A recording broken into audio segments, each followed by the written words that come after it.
Under the Pyramids, with Harry Houdini. Mystery attracts mystery. Ever since the wide appearance of my name as a performer of unexplained feats, I have encountered strange narratives and events which my calling has led people to link with my interests and activities.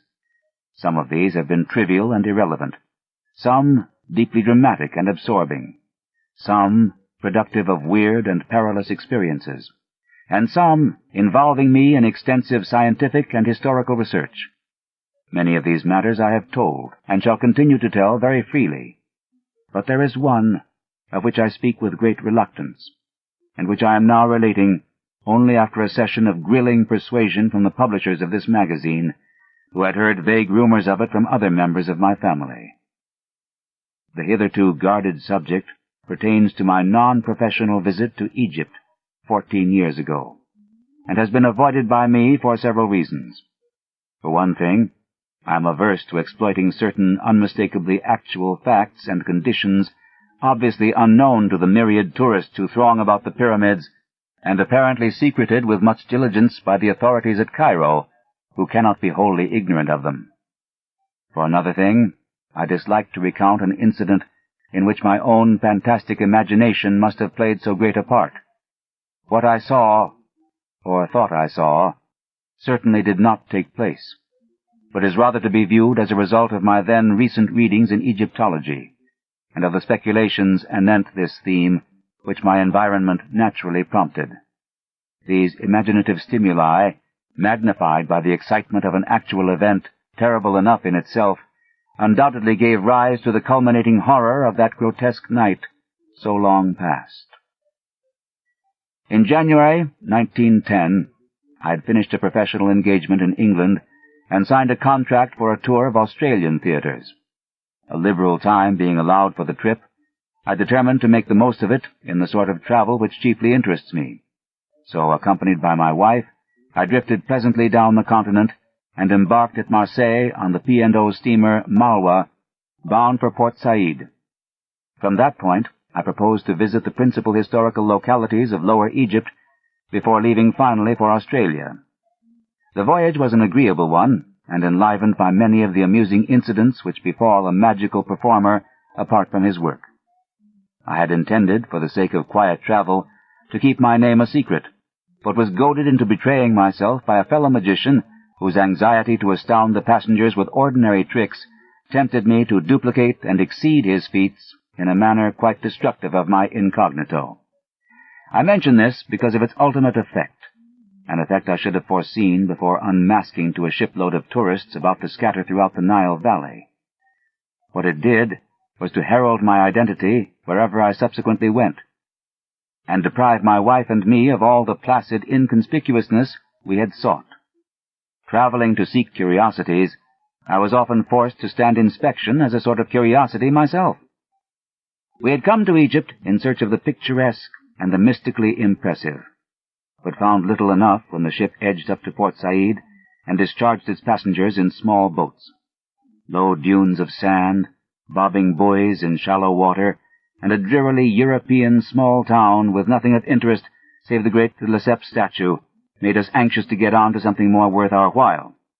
After some discussion, we decided to proceed at once to Cairo and the pyramids, later going to Alexandria for the Australian boat and for whatever Greco-Roman sights that ancient metropolis might present. The railway journey was tolerable enough and consumed only 4 hours and a half. We saw much of the Suez Canal, whose route we followed as far as Ismailia, and later had a taste of old Egypt in our glimpse of the restored freshwater canal of the Middle Empire.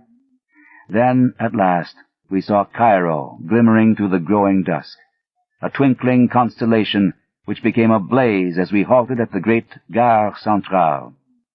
But once more disappointment awaited us, for all that we beheld was European, save the costumes and the crowds. A prosaic subway led to a square teeming with carriages, taxicabs, and trolley cars, and gorgeous with electric lights shining on tall buildings, whilst the very theatre where I was vainly requested to play, and which I later attended as a spectator, had recently been renamed the American Cosmograph. We stopped at Shepherd's Hotel, reached in a taxi that sped along broad, smartly built-up streets, and amidst the perfect service of its restaurant, elevators, and generally Anglo-American luxuries, the mysterious East and immemorial past seemed very far away. The next day, however, precipitated us delightfully into the heart of the Arabian Nights atmosphere, and in the winding ways and exotic skyline of Cairo, the Baghdad of Harun al-Rashid seemed to live again. Guided by our Baedeker, we had struck east past the Ezbekaya Gardens along the Musky in quest of the native quarter, and were soon in the hands of a clamorous cicerone who, notwithstanding later developments, was assuredly a master at his trade. Not until afterward did I see that I should have applied at the hotel for a licensed guide. This man, a shaven, peculiarly hollow-voiced, and relatively cleanly fellow, who looked like a pharaoh, and called himself Abdul Reis el-Drogman, appeared to have much power over others of his kind, though subsequently the police professed not to know of him, and to suggest that Reis is merely a name for any person in authority, whilst Drogman is obviously no more than a clumsy modification of the word for a leader of tourist parties, dragoman. Abdul led us among such wonders as we had before only read and dreamed of. Old Cairo is itself a storybook and a dream. Labyrinths of narrow alleys, redolent of aromatic secrets. Arabesque balconies and oriels nearly meeting above the cobbled streets. Maelstroms of oriental traffic with strange cries, cracking whips, rattling carts, jingling money, and braying donkeys. Kaleidoscopes of polychrome robes, veils, turbans, and tarbushes. Water-carriers and dervishes, dogs and cats, soothsayers and barbers, and over all, the whining of blind beggars crouched in alcoves, and the sonorous chanting of muezzins from minarets limned delicately against the sky of deep, unchanging blue. The roofed, quieter bazaars were hardly less alluring. Spice, perfume, incense, beads, rugs, silks, and brass. Old Mahmud Suleiman squats cross-legged amidst his gummy bottles, while chattering youths pulverize mustard in the hollowed-out capital of an ancient classic column. A Roman Corinthian, perhaps from neighboring Heliopolis, for Augustus stationed one of his 3 Egyptian legions. Antiquity begins to mingle with exoticism. And then the mosques and the museum, we saw them all, and tried not to let our Arabian revel succumb to the darker charm of pharaonic Egypt which the museum's priceless treasures offered.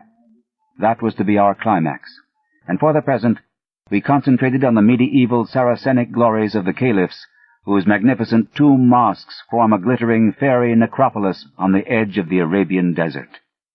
At length, Abdul took us along the Sharia Muhammad Ali to the ancient mosque of Sultan Hassan, and the tower-flanked Bab al-Azab, beyond which climbs the steep-walled pass to the mighty citadel that Saladin himself built with the stones of forgotten pyramids. It was sunset when we scaled that cliff, circled the modern mosque of Muhammad Ali, and looked down from the dizzy parapet over mystic Cairo. Mystic Cairo, all golden with its carven domes, its ethereal minarets, and its flaming gardens. Far over the city towered the great Roman dome of the new museum, and beyond it, across the cryptic yellow Nile that is the mother of eons and dynasties, lurked the menacing sands of the Libyan desert, undulant and iridescent and evil with older arcana. The red sun sank low, bringing the relentless chill of Egyptian dusk, and as it stood poised on the world's rim like that ancient god of Heliopolis, Re-Harakta, the horizon sun, we saw silhouetted against its vermal holocaust the black outlines of the pyramids of Giza. The Paleogean tombs there were hoary with 1,000 years when Tutankhamun mounted his golden throne in distant Thebes. Then we knew that we were done with Saracen Cairo, and that we must taste the deeper mysteries of primal Egypt, the black chem of Re and Amun, Isis and Osiris.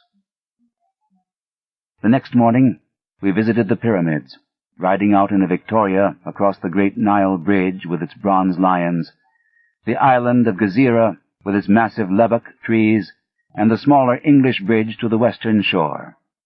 Down the shore road we drove, between great rows of lebbeks and past the vast zoological gardens, to the suburb of Giza, where a new bridge to Cairo proper has since been built.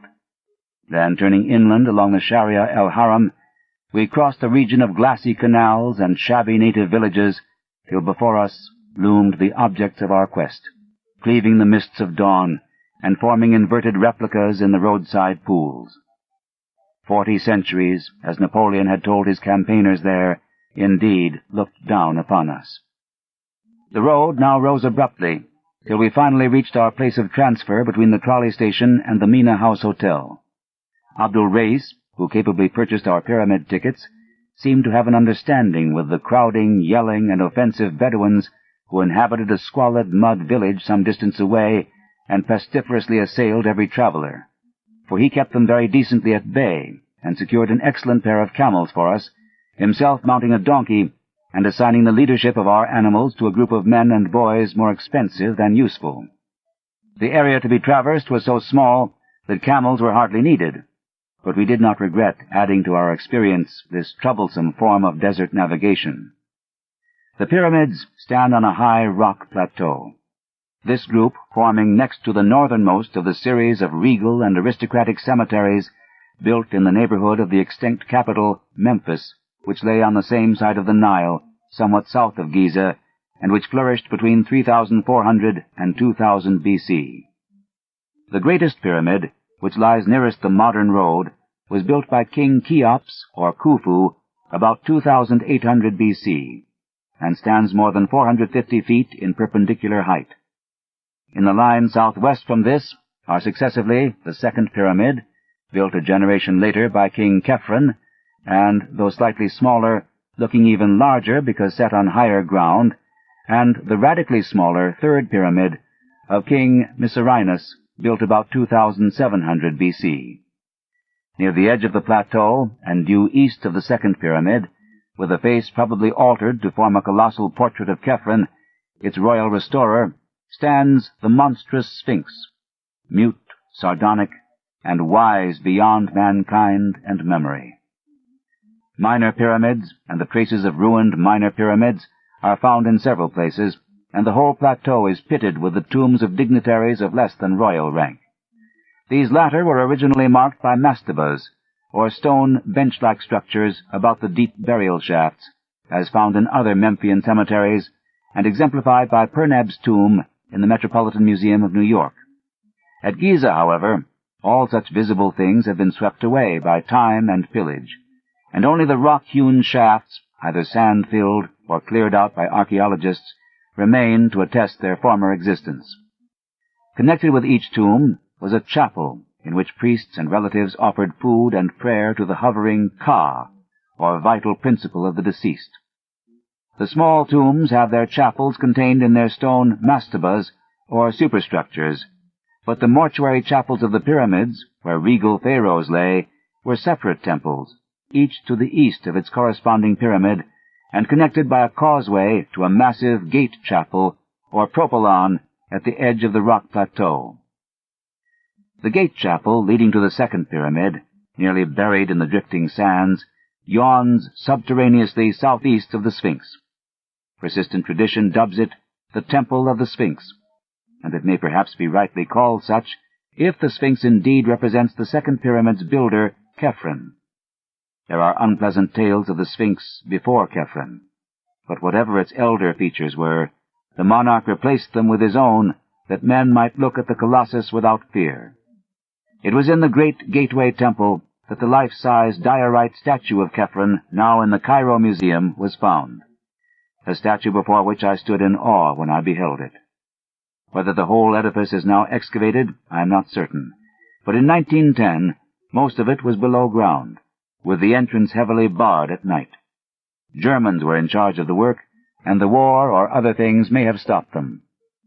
I would give much, in view of my experience and of certain Bedouin whisperings discredited or unknown in Cairo, to know what is developed in connection with a certain well in a transverse gallery where statues of the pharaoh were found in curious juxtaposition to the statues of baboons. The road, as we traversed it on our camels that morning, curved sharply past the wooden police quarters, post office, drugstore, and shops on the left, and plunged south and east in a complete bend that scaled the rock plateau and brought us face to face with the desert under the lee of the Great Pyramid. Past Cyclopean masonry we rode, rounding the eastern face and looking down ahead into a valley of minor pyramids beyond which the eternal Nile glistened to the east and the eternal desert shimmered to the west. Very close loomed the three major pyramids, the greatest devoid of outer casing and showing its bulk of great stones, but the others retaining here and there the neatly fitted covering which had made them smooth and finished in their day. Presently we descended toward the Sphinx, and sat silent beneath the spell of those terrible, unseeing eyes. On the vast stone breast we faintly discerned the emblem of Re Herakta, for whose image the Sphinx was mistaken in the late dynasty. And though sand covered the tablet between the great paws, we recalled what Thutmosis IV inscribed thereon, and the dream he had when a prince. It was then that the smile of the Sphinx vaguely displeased us, and made us wonder about the legends of subterranean passages beneath the monstrous creature, leading down, down to depths none might dare hint at, depths connected with mysteries older than the dynastic Egypt we excavate, and having a sinister relation to the persistence of abnormal, animal-headed gods in the ancient Nilotic pantheon. Then, too, it was I asked myself an idle question whose hideous significance was not to appear for many an hour. Other tourists now began to overtake us, and we moved on to the sand-choked temple of the Sphinx, 50 yards to the southeast, which I have previously mentioned as the great gate of the causeway to the second pyramid's mortuary chapel on the plateau. Most of it was still underground, and although we dismounted and descended through a modern passageway to its alabaster corridor and pillared hall, I felt that Abdul and the local German attendant had not shown us all there was to see. After this, we made the conventional circuit of the pyramid plateau, examining the second pyramid and the peculiar ruins of its mortuary chapel to the east, the third pyramid and its miniature southern satellites and ruined eastern chapel, the rock tombs and the honeycombings of the 4th and 5th dynasties, and the famous Campbell's tomb, whose shadowy shaft sinks precipitously for 53 feet to a sinister sarcophagus, which one of our camel drivers divested of the cumbering sand after a vertiginous descent by rope. Cries now assailed us from the Great Pyramid, where Bedouins were besieging a party of tourists with offers of guidance to the top, or of displays of speed in the performance of solitary trips up and down. 7 minutes is said to be the record for such an ascent and descent, but many lusty sheikhs and sons of sheikhs assured us they could cut it to 5 if given the requisite impetus of liberal bakshish. They did not get this impetus, though we did let Abdul take us up, thus obtaining a view of unprecedented magnificence, which included not only remote and glittering Cairo with its crowned citadel background of gold-violet hills, but all the pyramids of the Memphian district as well, from Abu Ruwash on the north to the Dashur on the south. The Saqqara step pyramid, which marks the evolution of the low mastaba into the true pyramid, showed clearly and alluringly in the sandy distance.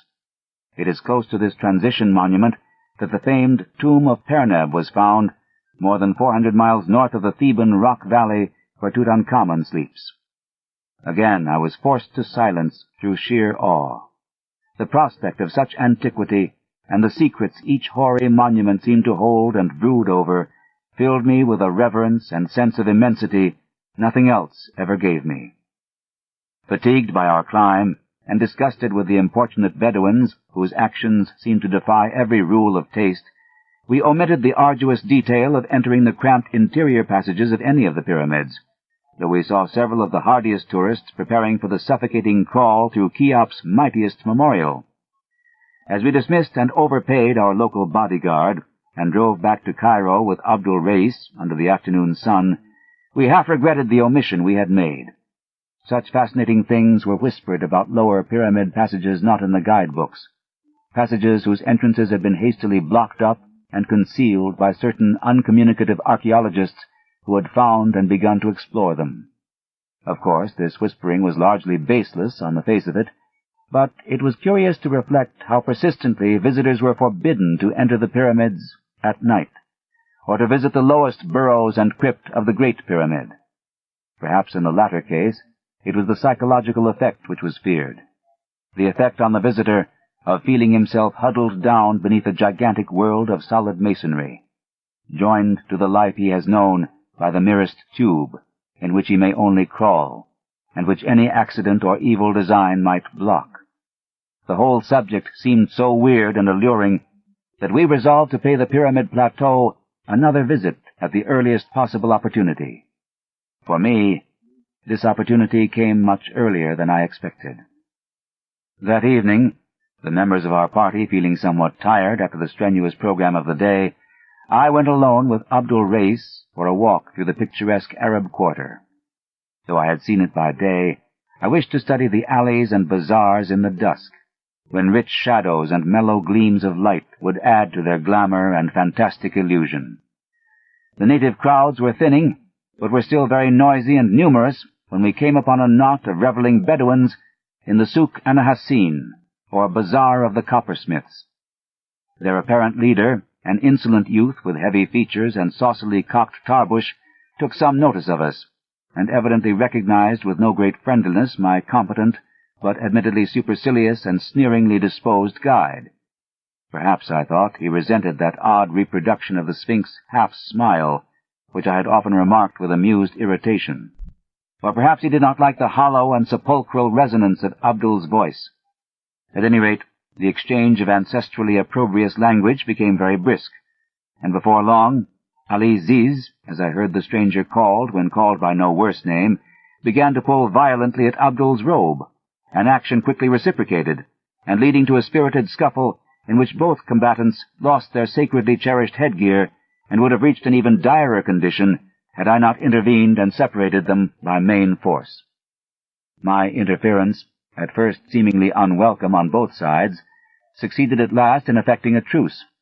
Sullenly, each belligerent composed his wrath and his attire, and with an assumption of dignity as profound as it was sudden, the two formed a curious pact of honor, which I soon learned is a custom of great antiquity in Cairo, a pact for the settlement of their difference by means of a nocturnal fist-fight atop the Great Pyramid, long after the departure of the last moonlight sightseer. Each duelist was to assemble a party of seconds, and the affair was to begin at midnight, proceeding by rounds in the most civilized possible fashion.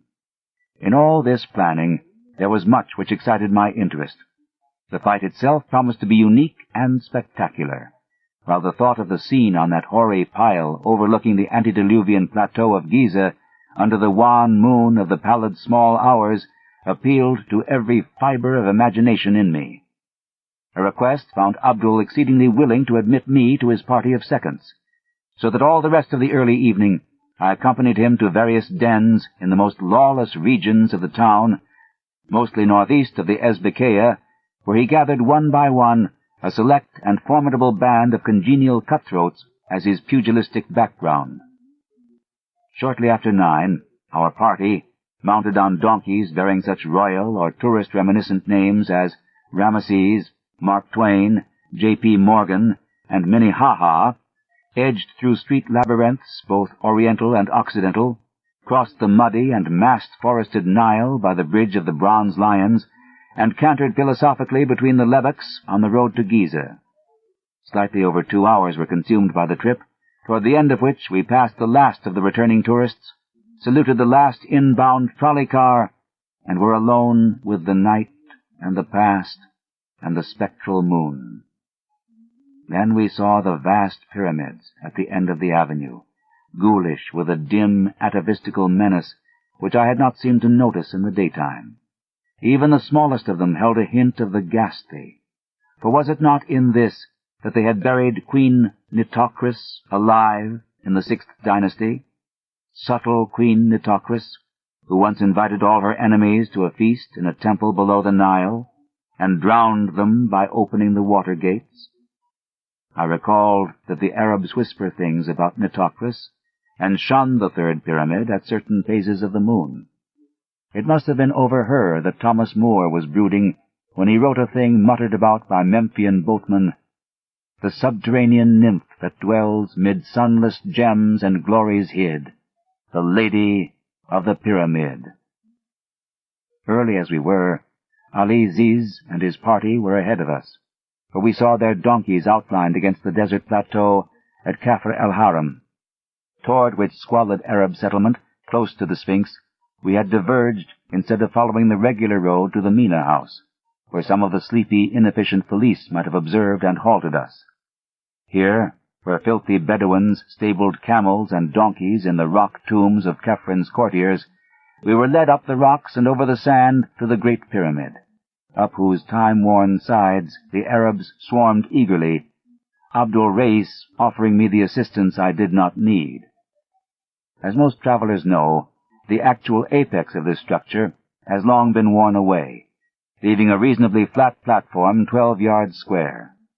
On this eerie pinnacle, a squared circle was formed, and in a few moments the sardonic desert moon leered down upon a battle which, but for the quality of the ringside cries, might well have occurred at some minor athletic club in America.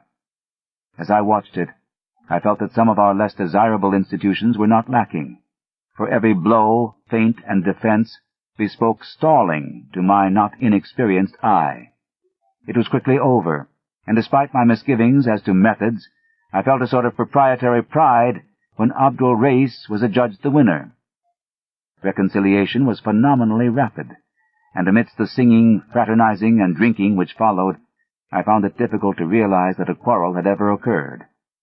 Oddly enough, I myself seemed to be more of a center of notice than the antagonists, and from my smattering of Arabic, I judged that they were discussing my professional performances and escapes from every sort of manacle and confinement in a manner which indicated not only a surprising knowledge of me, but a distinct hostility and skepticism concerning my feats of escape.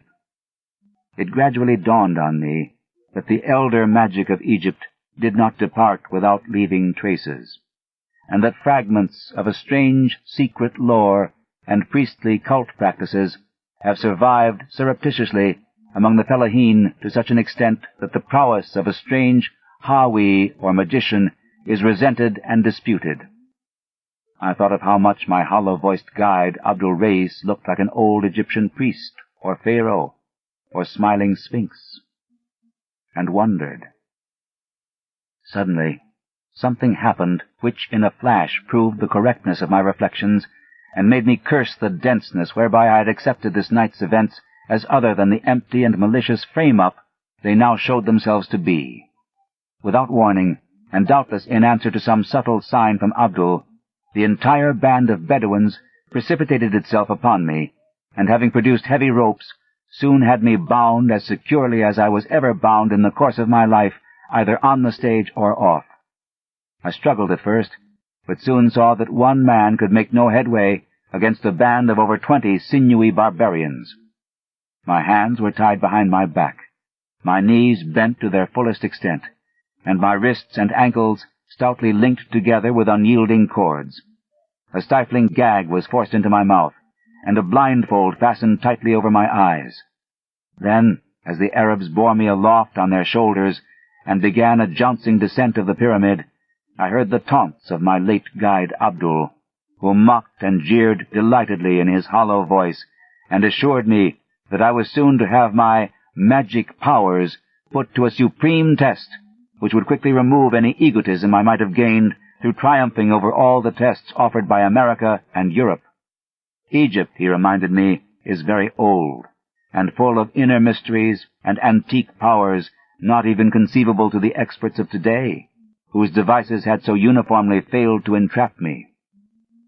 How far or in what direction I was carried, I cannot tell, for the circumstances were all against the formation of any accurate judgment. I know, however, that it could not have been a great distance, since my bearers at no point hastened beyond a walk, yet kept me aloft a surprisingly short time. It is this perplexing brevity which makes me feel almost like shuddering whenever I think of Giza and its plateau, for one is oppressed by hints of the closeness to everyday tourist routes of what existed then and must exist still. The evil abnormality I speak of did not become manifest at first. Setting me down on a surface which I recognized as sand rather than rock, my captors passed a rope around my chest and dragged me a few feet to a ragged opening in the ground, into which they presently lowered me with much rough handling. For apparent eons I bumped against the stony, irregular sides of a narrow-hewn well, which I took to be one of the numerous burial shafts of the plateau, until the prodigious, almost incredible depth of it robbed me of all basis of conjecture. The horror of the experience deepened with every dragging second. That any descent through the sheer solid rock could be so vast without reaching the core of the planet itself, or that any rope made by man could be so long as to dangle me in these unholy and seemingly fathomless profundities of nether earth, were beliefs of such grotesqueness that it was easier to doubt my agitated senses than to accept them. Even now I am uncertain, for I know how deceitful the sense of time becomes when one or more of the usual perceptions or conditions of life is removed or distorted. But I am quite sure that I preserved a logical consciousness that far, that at least I did not add any full-grown phantoms of imagination to a picture hideous enough in its reality, and explicable by a type of cerebral illusion vastly short of actual hallucination. All this was not the cause of my first bit of fainting. The shocking ordeal was cumulative, and the beginning of the later terrors was a very perceptible increase in my rate of descent.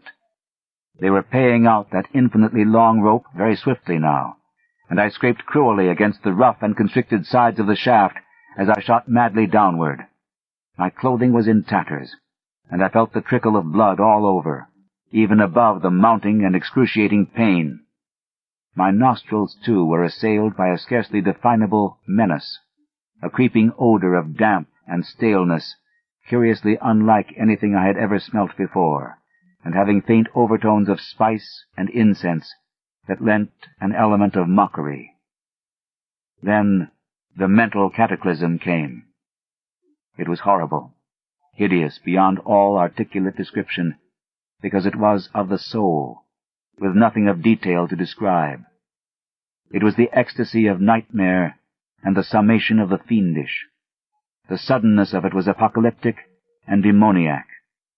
One moment I was plunging agonizingly down that narrow well of million-toothed torture, yet the next moment I was soaring on bat wings in the gulfs of hell, swinging free and swooping through illimitable miles of boundless, musty space, rising dizzily to measureless pinnacles of chilling ether, then diving gaspingly to sucking naders of ravenous, nauseous lower vacua. Thank God for the mercy that shut out in oblivion those clawing furies of consciousness which half unhinged my faculties and tore harpy-like at my spirit. That one respite, short as it was, gave me the strength and sanity to endure those still greater sublimations of cosmic panic that lurked and gibbered on the road ahead. 2.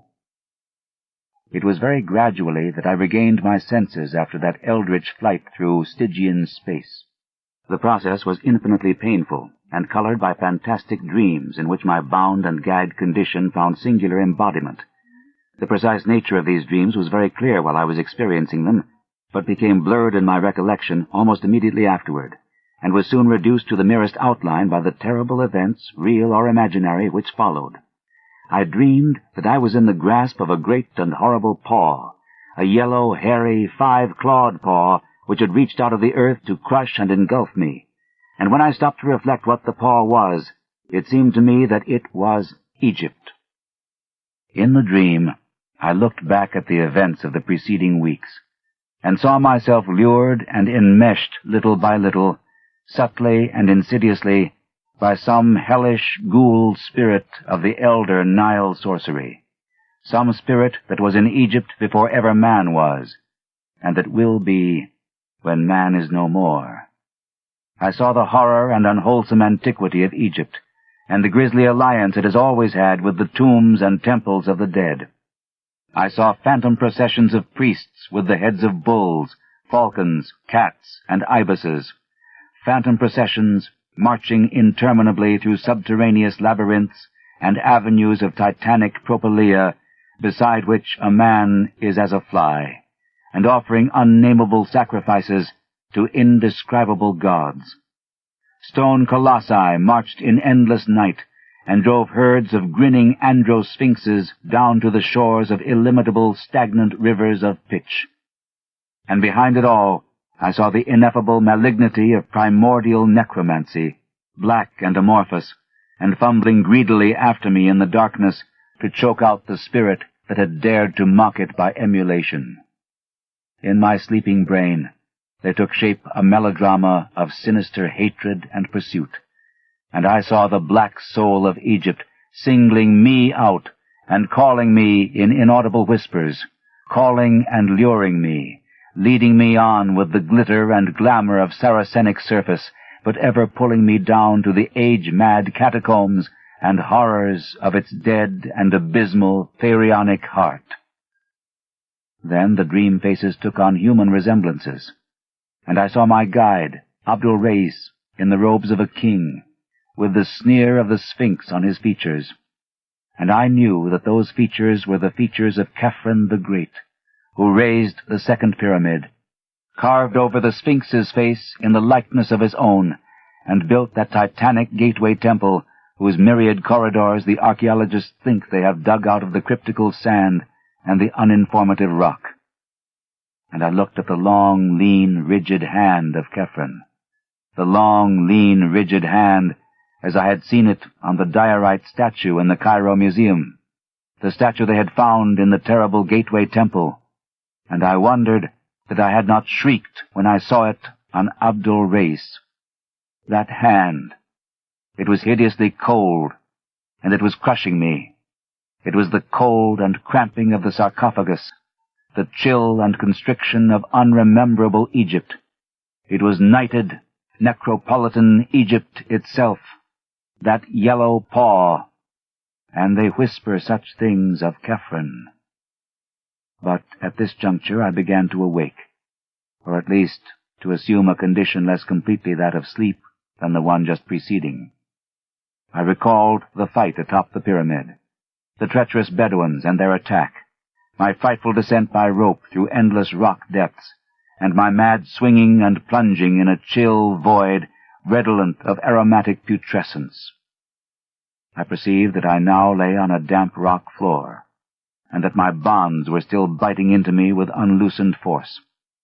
It was very cold, and I seemed to detect a faint current of noisome air sweeping across me.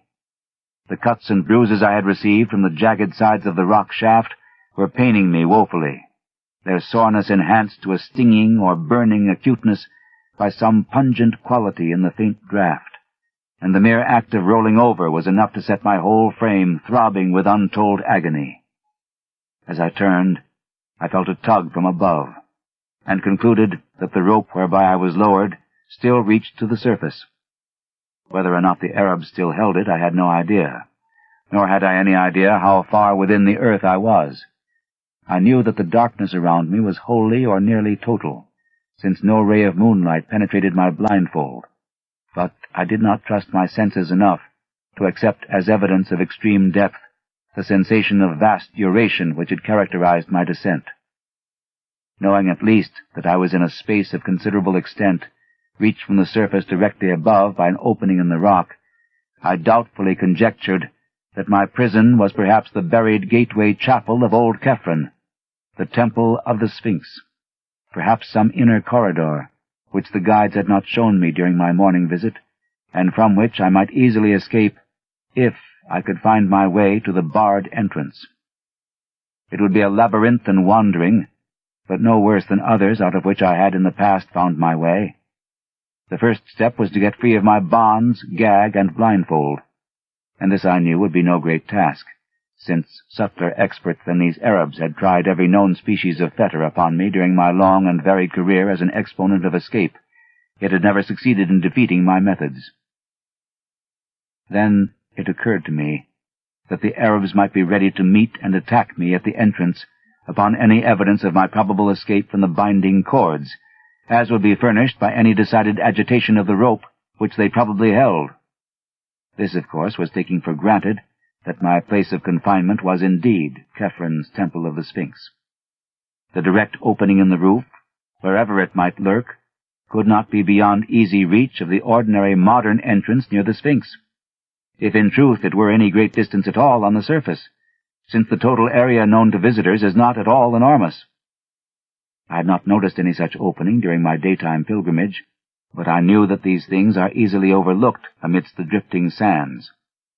Thinking these matters over as I lay bent and bound on the rock floor, I nearly forgot the horrors of the abysmal descent and cavernous swinging which had so lately reduced me to a coma.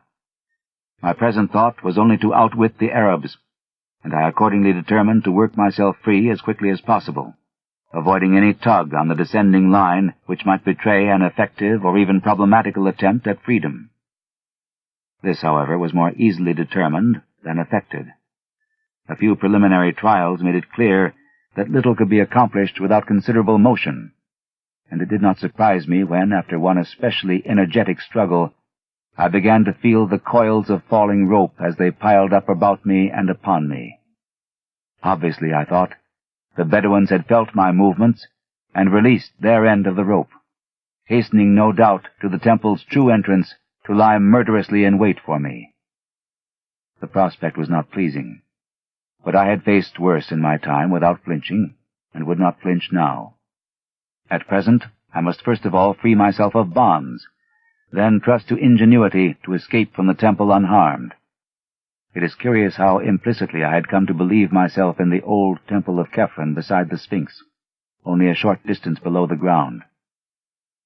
That belief was shattered, and every pristine apprehension of preternatural depth and demoniac mystery revived by a circumstance which grew in horror and significance even as I formulated my philosophical plan.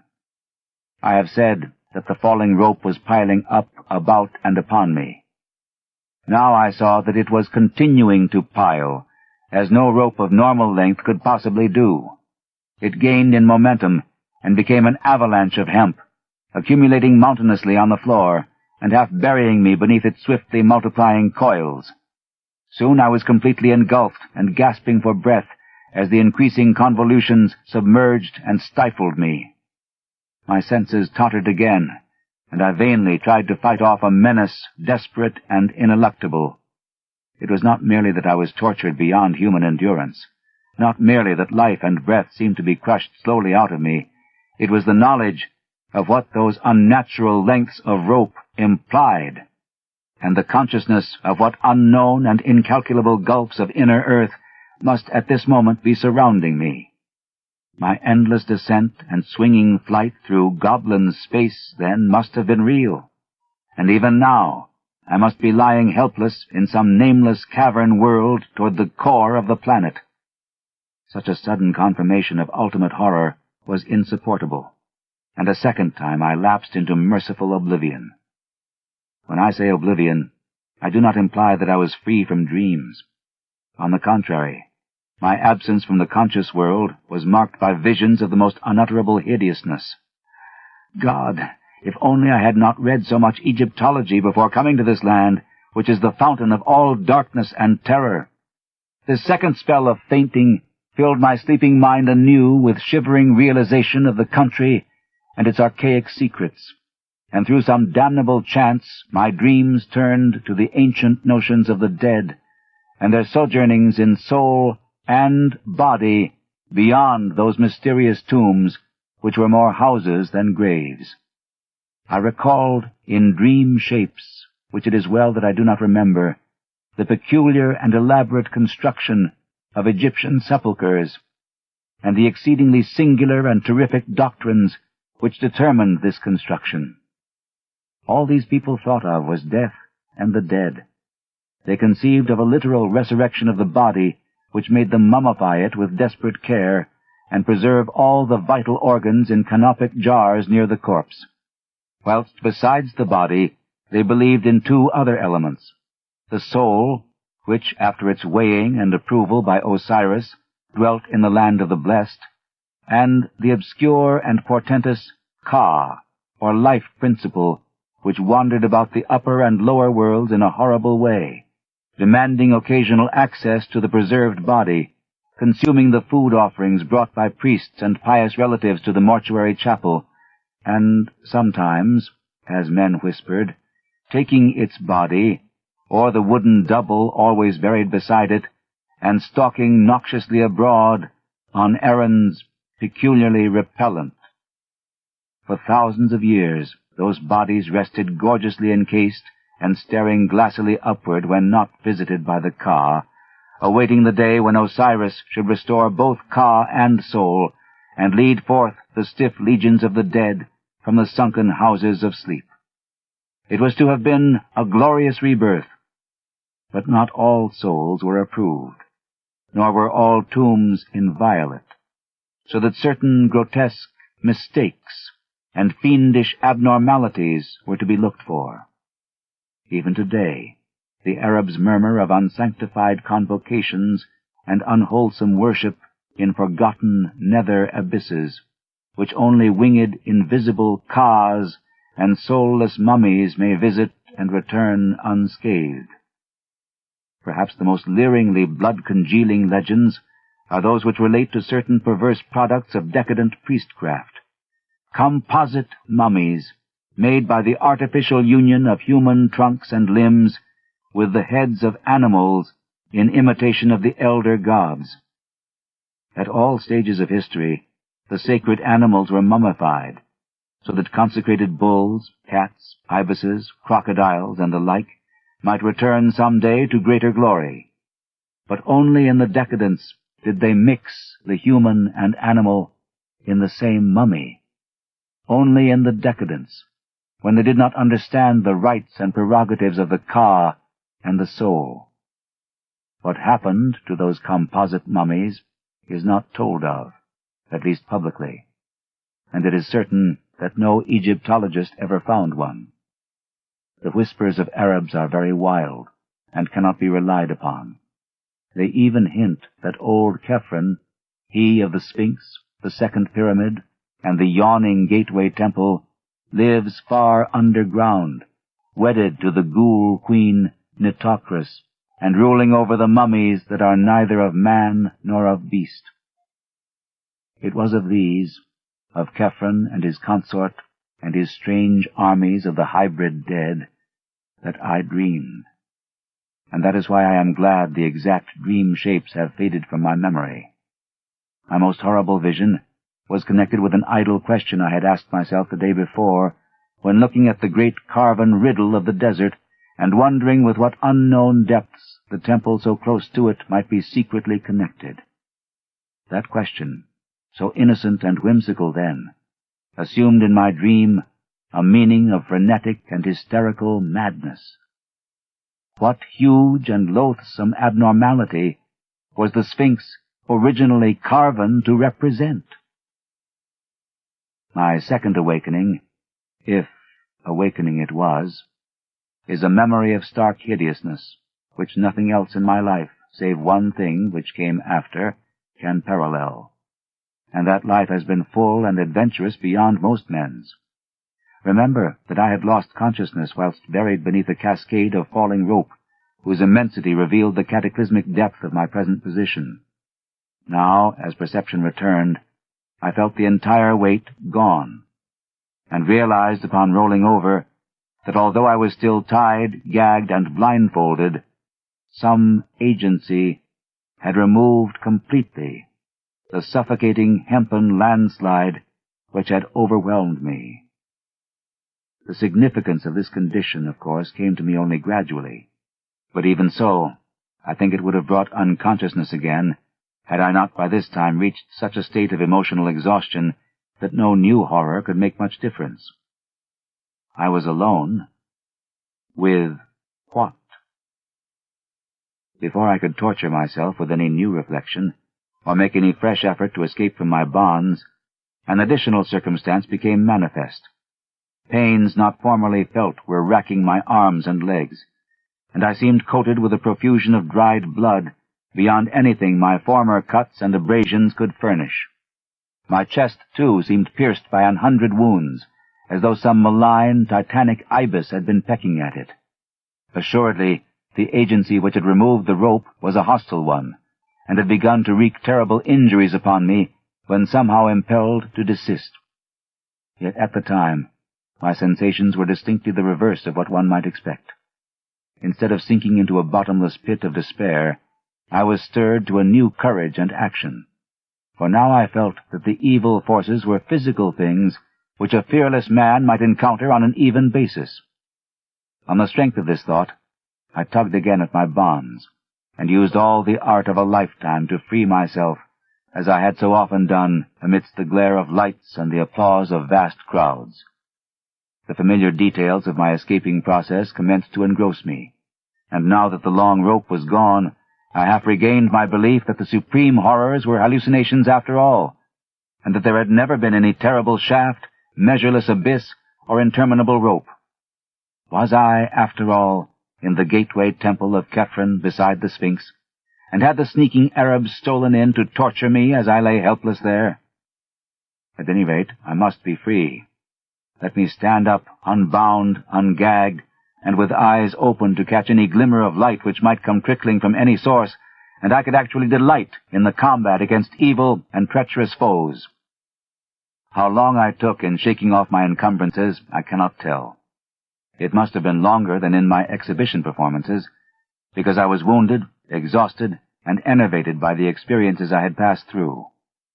When I was finally free, and taking deep breaths of a chill, damp, evilly spiced air, all the more horrible when encountered without the screen of gag and blindfold edges, I found that I was too cramped and fatigued to move at once. There I lay, trying to stretch a frame bent and mangled for an indefinite period, and straining my eyes to catch a glimpse of some ray of light which would give any hint as to my position. By degrees, my strength and flexibility returned, but my eyes beheld nothing. As I staggered to my feet, I peered diligently in every direction, yet met only an ebony blackness as great as that I had known when blindfolded. I tried my legs, blood encrusted beneath my shredded trousers, and found that I could walk, yet could not decide in what direction to go. Obviously, I ought not to walk at random, and perhaps retreat directly from the entrance I sought. So I paused to note the direction of the cold, fetid, natron-scented air current which I had never ceased to feel. Accepting the point of its source as the possible entrance to the abyss, I strove to keep track of this landmark and to walk consistently toward it. I had had a matchbox with me, and even a small electric flashlight, but of course the pockets of my tossed and tattered clothing were long since emptied of all heavy articles. As I walked cautiously in the blackness, the draught grew stronger and more offensive, till at length I could regard it as nothing less than a tangible stream of detestable vapor pouring out of some aperture like the smoke of the genie from the fisherman's jar in the Eastern tale. The East. Egypt. Truly, this dark cradle of civilization was ever the wellspring of horrors and marvels unspeakable. The more I reflected on the nature of this cavern wind, the greater my sense of disquiet became. For although, despite its odor, I had sought its source as at least an indirect clue to the outer world, I now saw plainly that this foul emanation could have no admixture or connection whatsoever with the clean air of the Libyan desert, but must be essentially a thing vomited from sinister gulfs still lower down. I had then been walking in the wrong direction. After a moment's reflection, I decided to retrace my steps. Away from the draught, I would have no landmarks, for the roughly level rock floor was devoid of distinctive configurations. If, however, I followed up the strange current, I would undoubtedly arrive at an aperture of some sort, from whose gate I could perhaps work round the walls to the opposite side of this cyclopean and otherwise unnavigable hall. That I might fail, I well realized. I saw that this was no part of Khephen's gateway temple, which tourists know, and it struck me that this particular hall might be unknown even to archaeologists, and merely stumbled upon by the inquisitive and malignant Arabs who had imprisoned me. If so, was there any present gate of escape to the known parts or to the outer air? What evidence, indeed, did I now possess that this was the Gateway Temple at all.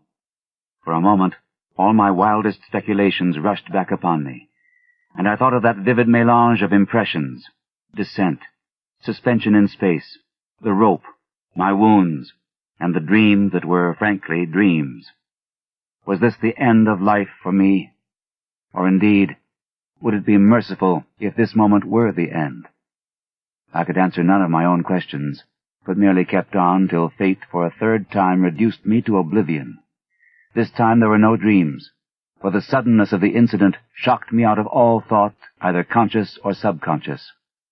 Tripping on an unexpected descending step at a point where the offensive draft became strong enough to offer an actual physical resistance, I was precipitated headlong down a black flight of huge stone stairs into a gulf of hideousness unrelieved. That I ever breathed again is a tribute to the inherent vitality of the healthy human organism. Often I look back to that night and feel a touch of actual humor in those repeated lapses of consciousness, lapses whose succession reminded me at the time of nothing more than the crude cinema melodramas of that period. Of course, it is possible that the repeated lapses never occurred, and that all the features of that underground nightmare were merely the dreams of one long coma, which began with the shock of my descent into that abyss, and ended with the healing balm of the outer air and of the rising sun, which found me stretched on the sands of Giza before the sardonic and dawn-flushed face of the great Sphinx. I prefer to believe this latter explanation as much as I can. Hence was glad when the police told me that the barrier to Kephrun's Gateway Temple had been found unfastened, and that a sizable rift to the surface did actually exist in one corner of the still buried part. I was glad, too, when the doctors pronounced my wounds only those to be expected from my seizure, blindfolding, lowering, struggling with bonds, falling some distance, perhaps into a depression in the temple's inner gallery, dragging myself to the outer barrier and escaping from it, and experiences like that. A very soothing diagnosis. And yet, I know that there must be more than appears on the surface. That extreme descent is too vivid a memory to be dismissed, and it is odd that no one has ever been able to find a man answering the description of my guide, Abdul Reis el-Drogman, the tomb-throated guide who looked and smiled like King Kephrun. I have digressed from my connected narrative, perhaps in the vain hope of evading the telling of that final incident, that incident which of all is most certainly an hallucination. But I promise to relate it, and do not break promises. When I recovered, or seemed to recover, my senses after that fall down the black stone stairs, I was quite as alone and in darkness as before. The windy stench, bad enough before, was now fiendish, yet I had acquired enough familiarity by this time to bear it stoically. Dazedly, I began to crawl away from the place whence the putrid wind came, and with my bleeding hands felt the colossal blocks of a mighty pavement. Once my head struck against a hard object, and when I felt of it, I learned that it was the base of a column of unbelievable immensity, whose surface was covered with gigantic, chiseled hieroglyphics, very perceptible to my touch. Crawling on, I encountered other Titan columns at incomprehensible distances apart, when suddenly my attention was captured by the realization of something which must have been impinging on my subconscious hearing long before the conscious sense was aware of it. From some still lower chasm in Earth's bowels were proceeding certain sounds, measured and definite, and like nothing I had ever heard before. That they were very ancient and distinctly ceremonial, I felt almost intuitively, and much reading in Egyptology led me to associate them with the flute, the sambuca, the sistrum, and the tympanum. In their rhythmic piping, droning, rattling, and beating, I felt an element of terror beyond all the known terrors of earth, a terror peculiarly dissociated from personal fear, and taking the form of a sort of objective pity for our planet, that it should hold within its depths such horrors as must lie beyond these Egyptanic cacophonies. The sounds increased in volume, and I felt that they were approaching. Then, and may all the gods of all pantheons unite to keep the light from my ears again, I began to hear, faintly and afar off, the morbid and millennial tramping of the marching things. It was hideous that footfalls so dissimilar should move in such perfect rhythm. The training of unhallowed thousands of years must lie behind that march of earth's inmost monstrosities, padding, clicking, walking, stalking, rumbling, lumbering, crawling, and all to the abhorrent discords of those mocking instruments. And then, God keep the memory of those Arab legends out of my head, the mummies without souls, the meeting place of the wandering Kas, the hordes of the devil-cursed pharaonic dead of 40 centuries, the composite mummies led through the uttermost onyx voids by King Kefren and his ghoul queen Nitocris. The tramping drew nearer. Heaven save me from the sound of those feet and paws and hooves and pads and talons as it commenced to acquire detail. Down limitless reaches of sunless pavement a spark of light flickered in the malodorous wind, and I drew behind the enormous circumference of a cyclopic column that I might escape for a while the horror that was stalking million-footed toward me through gigantic hypostyles of inhuman dread and phobic antiquity. The flickers increased, and the tramping and dissonant rhythm grew sickeningly loud. In the quivering orange light there stood faintly forth a scene of such stony awe that I gasped from a sheer wonder that conquered even fear and repulsion. Bases of columns whose middles were higher than human sight, mere bases of things that must each dwarf the Eiffel Tower to insignificance, hieroglyphics carved by unthinkable hands in caverns where daylight can be only a remote legend. I would not look at the marching things. That I desperately resolved as I heard their creaking joints and nitrous wheezing above the dead music and the dead tramping. It was merciful that they did not speak. But God, their crazy torches began to cast shadows on the surface of those stupendous columns. Heaven take it away! Hippopotami should not have human hands and carry torches. Men should not have the heads of crocodiles. I tried to turn away, but the shadows and the sounds and the stench were everywhere. Then I remembered something I used to do in half-conscious nightmares as a boy, and began to repeat to myself, "This is a dream. This is a dream." But it was of no use, and I could only shut my eyes and pray. At least, that is what I think I did, for one is never sure in visions. And I know this can have been nothing more. I wondered whether I should ever reach the world again, and at times would furtively open my eyes to see if I could discern any feature of the place other than the wind of spiced putrefaction, the topless columns, and the thaumatropically grotesque shadows of abnormal horror.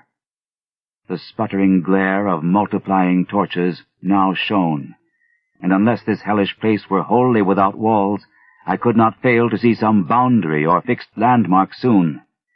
But I had to shut my eyes again when I realized how many of the things were assembling, and when I glimpsed a certain object walking solemnly and steadily without any body above the waist. A fiendish and ululent corpse gurgle or death rattle now split the very atmosphere, the charnel atmosphere, poisonous with naphtha and bitumen blasts, in one concerted chorus from the ghoulish legion of hybrid blasphemies. My eyes, perversely shaken open, gazed for an instant upon a sight which no human creature could even imagine without panic fear and physical exhaustion. The things had filed ceremonially in one direction, the direction of the noisome wind, where the light of their torches showed their bended heads, or the bended heads of such as had heads. They were worshipping before a great, black, fetor-belching aperture which reached up almost out of sight, and which I could see was flanked at right angles by two giant staircases whose ends were far away in the shadow. One of these was indubitably the staircase I had fallen down. The dimensions of the whole were fully in proportion with those of the columns. An ordinary house would have been lost in it, and any average public building could easily have been moved in and out. It was so vast a surface that only by moving the eye could one trace its boundaries. So vast, so hideously black, and so aromatically stinking. Directly in front of this yawning Polyphemus door, the things were throwing objects, evidently sacrifices or religious offerings to judge by their gestures. Kephren was their leader, sneering King Kephren, or the guide, Abdul Reis, crowned with a golden shent and intoning endless formulae with the hollow voice of the dead. By his side knelt beautiful Queen Nitocris, whom I saw in profile for a moment, noting that the right half of her face was eaten away by rats or other ghouls, and I shut my eyes again when I saw what objects were being thrown as offerings to the fetid aperture or its possible local deity. It occurred to me that, judging from the elaborateness of this worship, the concealed deity must be one of considerable importance. Was it Osiris, or Isis, Horus, or Anubis, or some vast unknown god of the dead still more central and supreme? There is a legend that terrible altars and colossi were reared to an unknown one before ever the known gods were worshipped. And now, as I steeled myself to watch the rapt and sepulchral adorations of those nameless things, a thought of escape flashed upon me. The hall was dim, and the columns heavy with shadow. With every creature of that nightmare throng absorbed in shocking raptures, it might be barely possible for me to creep past through the faraway end of one of the staircases and ascend unseen, trusting to fate and skill to deliver me from the upper reaches. Where I was, I neither knew nor seriously reflected upon, and for a moment it struck me as amusing to plan a serious escape from that which I knew to be a dream. Was I in some hidden and unsuspected lower realm of Kephren's gateway temple, that temple which generations have persistently called the Temple of the Sphinx?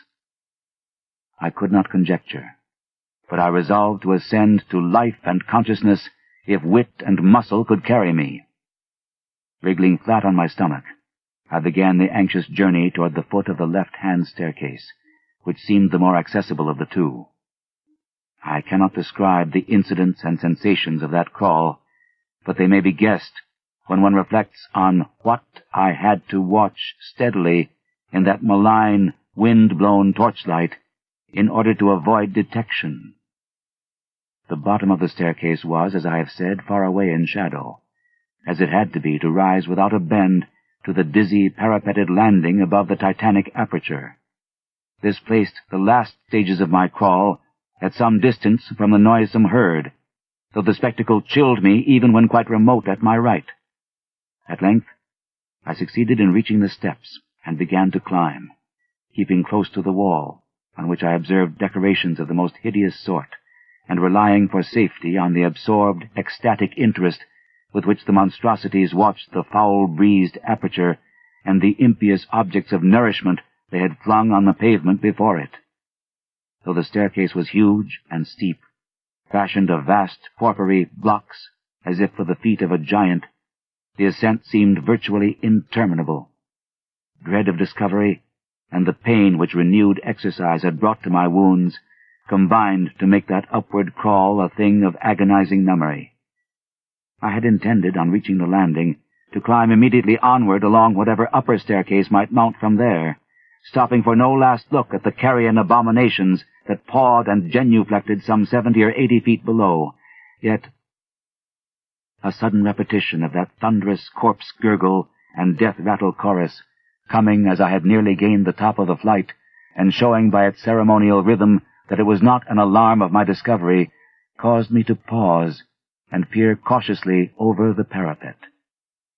The monstrosities were hailing something which had poked itself out of the nauseous aperture to seize the hellish fare proffered it.